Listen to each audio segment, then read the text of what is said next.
Bedbug de Catherine Pancol, lu par Audrey Bodbol.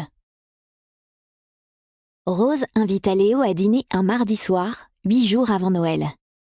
Elle avait hésité, se balançant sur les marches du laboratoire où ils avaient passé la journée à étudier Lamproissa splendidula, une petite luciole de la famille des Lampyridae, qui vivait en Alsace et produisait une molécule prometteuse pour le traitement du cancer, avec, en outre, une action régénérante sur les tissus cutanés.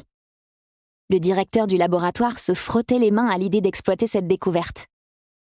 Rose s'était aussitôt demandé si c'était une bonne idée d'inviter Léo à dîner. Elle avait mordillé ses ongles, froissé et défroissé un pan de sa blouse de labo qui dépassait de son manteau, calculé le nombre exact de jours qu'il restait avant Noël. Léo repartait pour New York. Il fallait qu'elle l'invite, c'était une question de courtoisie, une manière de souligner que leur collaboration, ces 6 derniers mois, s'était bien passée, qu'elle avait été fructueuse, que leurs travaux pourraient déboucher sur une réelle avancée scientifique. Pour les malades atteints du cancer du sein et du poumon, et pour les grands brûlés par exemple. Rose aimait être utile. Elle trouvait que ce mot était le plus beau de la langue française. Et s'il y avait 2 choses que Rose aimait par-dessus tout, c'était les mots et les insectes. Le lendemain, le laboratoire fermerait pour quelques jours. C'était donc maintenant ou jamais. « Tu es libre pour dîner ce soir ?»« Dîner ? Toi et moi ? » ?»« Oui, enfin, on pourrait peut-être... » Il avait eu un petit sourire comme si elle était tombée de la lune en guêpière et barésie, un seau de météorite à la main. Il avait passé les doigts dans ses cheveux, les avait ébouriffés et avait dit « Waouh ! Attends une minute !» Elle avait pensé « C'est pas révolutionnaire comme demande. Y a pas de quoi s'arracher les cheveux. » « Il faut que je consulte mon agenda. » Il avait sorti son téléphone de la poche de sa parka. « J'ai pas mal de choses à faire avant de partir. » Il avait fait défiler son emploi du temps, froncé les sourcils. On aurait pu croire qu'il était contrarié.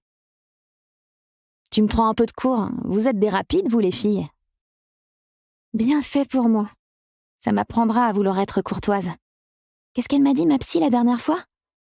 Rose, il faut vous placer au centre d'un cercle, imposer une distance et quand il vous vient une pulsion, ne pas en subir la pression, mais tenter de savoir si vous avez vraiment envie de faire ce qu'on vous demande ou si vous n'obéissez qu'à la répétition de quelque chose qu'on vous a appris et qui ne vous appartient pas.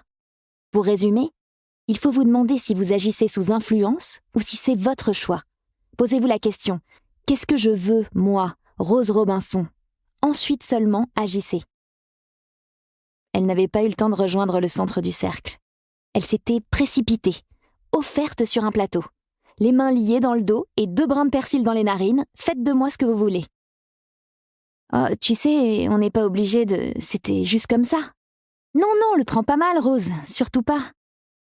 Il avait adopté le ton du médecin au chevet d'un dangereux psychopathe à qui il tente d'enfiler une camisole de force et elle s'était crispée.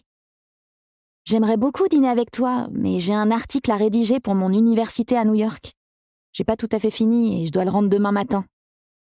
Il avait fait une grimace assortie d'un bruit de succion pour aspirer une saleté coincée entre 2 dents. S'y était repris à plusieurs fois avant de déglutir, satisfait, en mâchant ses lèvres. Elle avait préféré regarder ailleurs.